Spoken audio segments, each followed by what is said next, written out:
and not because my hard drive ran out of space, and Hidden Dangers refuses to keep my... Yeah, I was right, it was a 2-bomb. It was the 2-bomb antenna. Let's do it to it!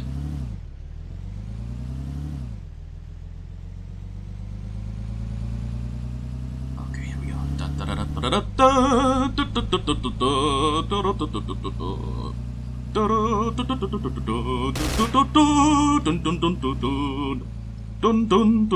Oh man, Jeep! Come on! There we go. Thank you.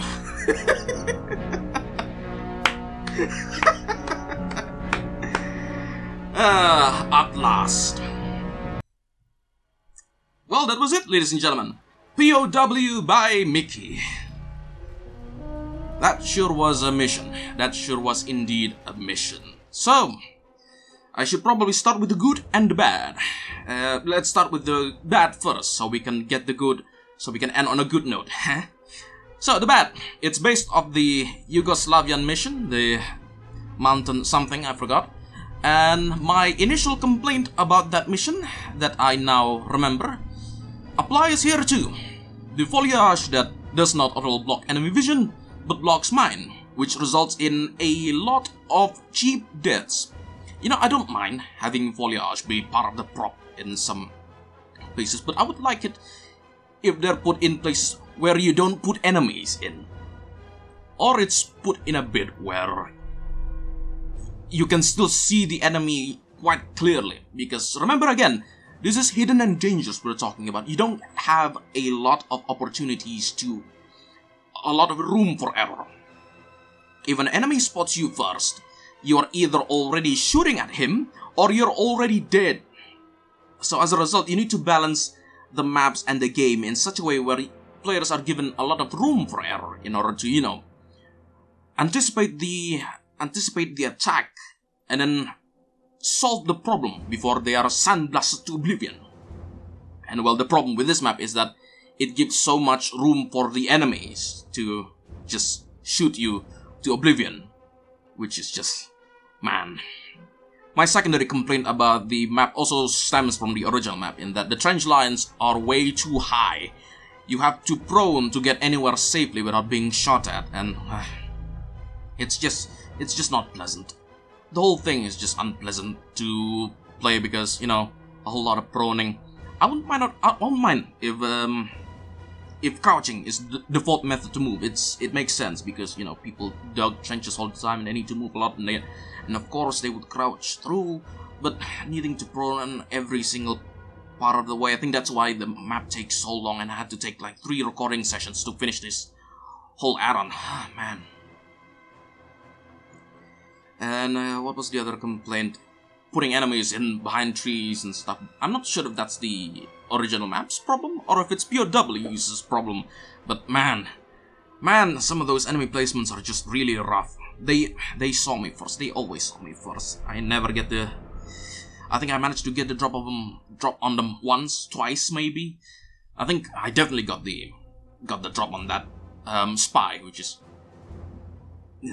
really great. Okay, I think that's my primary complaint about the badness of the map.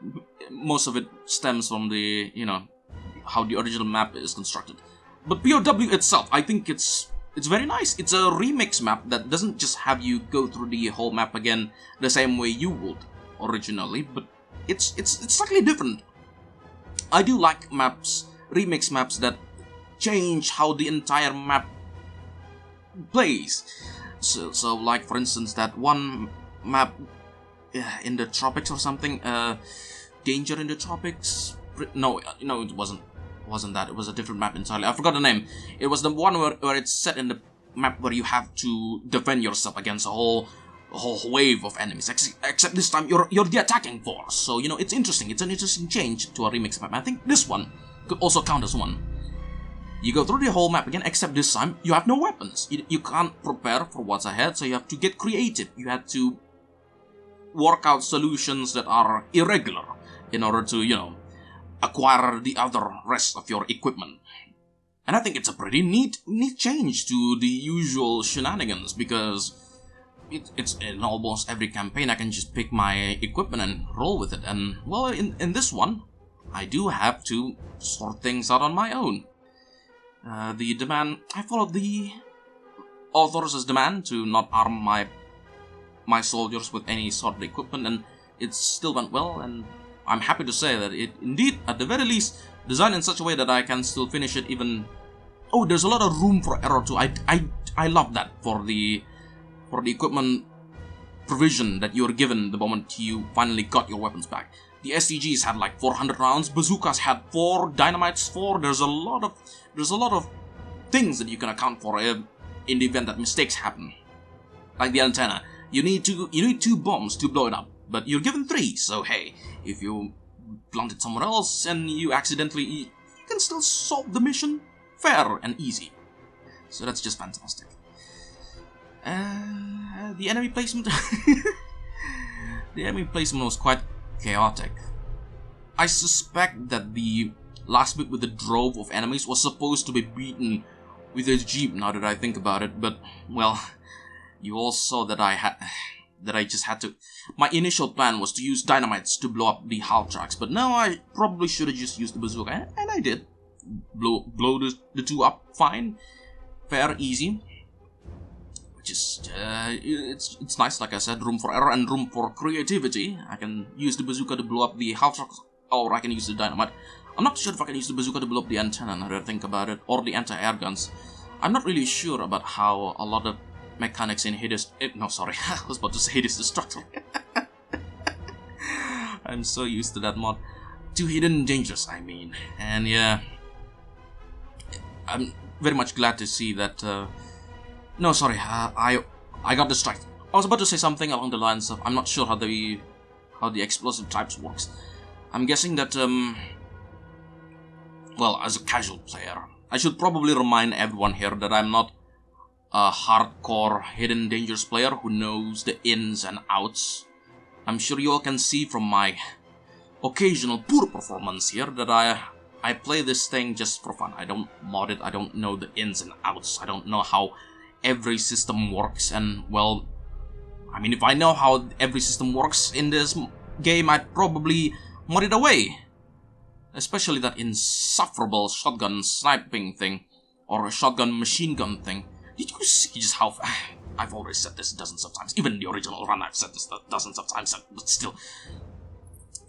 I'm thinking about actually toning down the difficulty back to medium for add-on playthroughs, because the whole shotgunning thing might have been a contributing factor in the hard difficulty giving me shotgunning enemies thing. I need to check myself if that's the case in medium difficulty. But anyways, yeah. Is that all that I have to say about this add-on? Yeah, I think that's all I can say. It's a lot more eventful than burning fuel. Less me shooting at the enemies and more, you know, back and forth, the enemy shooting at me and me shooting at the enemy. So, well, I hope you lot did enjoy this complete show of shenaniganery and hooliganery. Yeah, I think that's all I can say. To put it short, P.O.W. is a pretty decent mission that suffers from the problems of its original incarnation of the map. I would recommend it to people, I think, if you can tolerate getting shot through foliage. Yeah. Thank you so much, ladies and gentlemen, for watching these videos from the very start or otherwise. I'm not sure if there's going to be more Hidden Dangers runs after this one, because this run tested me. This run definitely tested my resolve to keep going. I was very much tempted to just call it quits. Play the game without recording it and just recording my thoughts later. I'm not really sure myself. So hey, if I manage to sort out the hard drive problem by either clearing up some more space or swapping recording software, you know, it's funny, I still use fraps to this very day. The same things that I record the original run with is still with me to this day. And yeah, I think I got lucky in the original run because I had so much space to record with, and so well I can pretty much go through a whole mission recording recording the whole thing and cut out the best bits. But, you know, since now my entire mindset is changed and limitations are settled in, that makes things trickier. So, and, well, yeah, that's really makes things difficult to record hidden dangers with. So, hey, if I do manage to sort that problem out, you'll probably see more hidden dangers runs from me. Otherwise, I might just switch to something else. It's been a while since I last did a hidden destructor run. The voice one, a proper LP one, instead of the usual no failure runs where I either don't say anything or I only say something if it's a co-op session. The last time I did a voiced playthrough of something was with Yomi, Battle Against the Yomi Demons, and it was all the way back when I know next to nothing about Hidden Destructor and all that sort. Hey, you know what? Hang on. In order to keep the spirit of Hidden Dangers, I did cobble up a Hidden Dangers theme follower pack based on Xensus's follower mod. I had everyone set up just as with the stats they were in Hidden Dangers 2. I had well, since I play Mad, well, kind of natural that there isn't a Mad follower. The mugshot is very much what I like to think is Mad though. The second follower is Hood, who has the highest range of all the followers because, you know, he's the sniper. Pilot has the fastest reaction, at least I think he does. I'm pretty sure that the other soldiers have equivalent reaction times because of how the original follower mod is coded, so it might be a little bit tricky. But I did have the numbers change. Pilot is the one that should reacts the fastest. And then there's also Fairburn, who's the tank of the group, who has a lot more health. And I can't exactly change how much stuff he carries in the code because I'm bereft of the skills necessary to do such significant change. But yeah, Fairburn is the most tankiest of the ones, so yeah, that'd be quite interesting indeed. I have the equipment set up for equivalents too. Hood has the sniper, Pilot has the regular guns, and Fairburn has the heavy stuff. So yeah, I'm sure that'd be quite interesting to play several maps with. Might just continue that blasted run of Lost Civilization that I never finished in the NFR because it was just too patience testing. And well, I think the spirit of Lost Civilization along with Hidden Dangers will just fit right in with Hidden Destructor and the follower mod. Will certainly test my patience less than this insufferable add-on system where I can't even quit the game because please drop it. Anyways, yeah, I'm sorry for the rant. I should be ending this now. Again, thank you very much and all that stuff. This is Zig Shadow signing out.